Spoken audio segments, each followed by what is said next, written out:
Good morning, John. I'm Hank, not Hank, and I'm here to kind of help people come to a better understanding of copyright and intellectual property.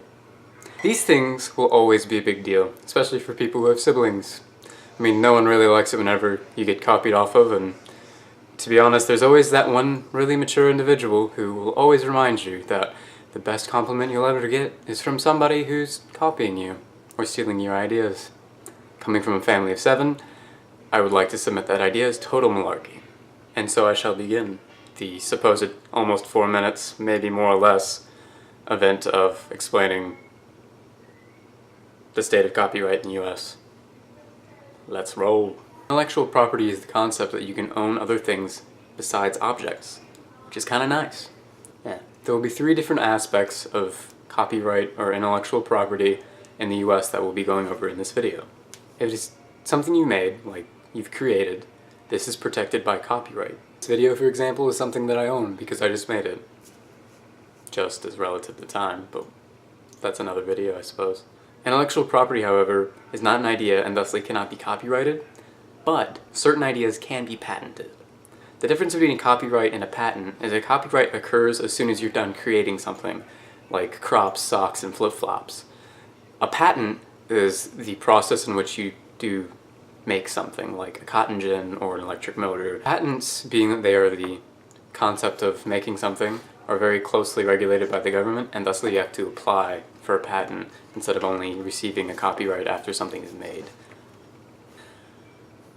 I totally forgot what I was going to say. The final aspect of intellectual property is the trademark. They come in little TMs on the bottom of like titles of games and movies and TV shows and stuff. You see them all over the place. Trademarks are in the interest of protecting whatever image an individual or corporation is trying to make in conjunction with themselves. Copyright started out really simple. If I wrote a book, you couldn't just go and take every word out of my book, put a different cover on it, and then make it your book. It just wouldn't fly. This poses a problem with critiquing work. But to help overcome that issue, the object or the idea of fair use is in play. This is the ability to take certain aspects from certain films or movies and such and help use them to critique work. Like, for instance, if I wanted to do a video about violence in the cinema and I wanted to use a clip from the Reservoir Dogs, I would be able to use that under the policy of fair use. The only way to really understand if something isn't within fair rights is for the rights holder to sue whoever is infringing upon their copyright. So, depending on the situation, the court will always have the last say on whether or not something is fair rights, which ultimately makes it the people's decision. This brings us to the actual state of copyright within the internet, or YouTube specifically. This is more technical than it is legal, which is way more understandable. No one is going to be able to literally go through every video and every hour, every minute of all the content that we put up.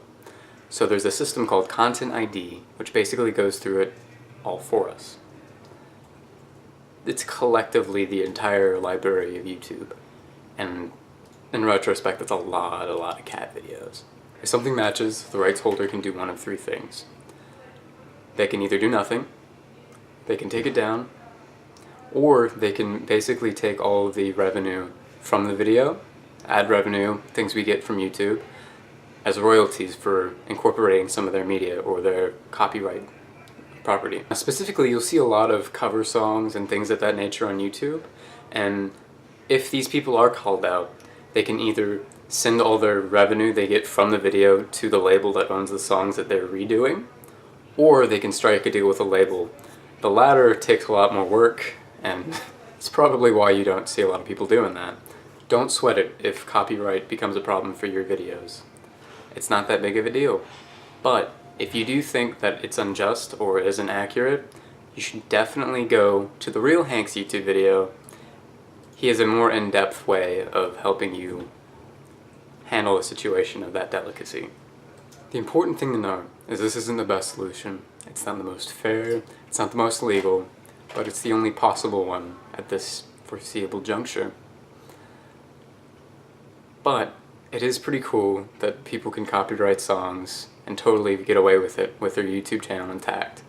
And it's awesome that YouTube isn't sued into oblivion for every other person who infringes on copyright.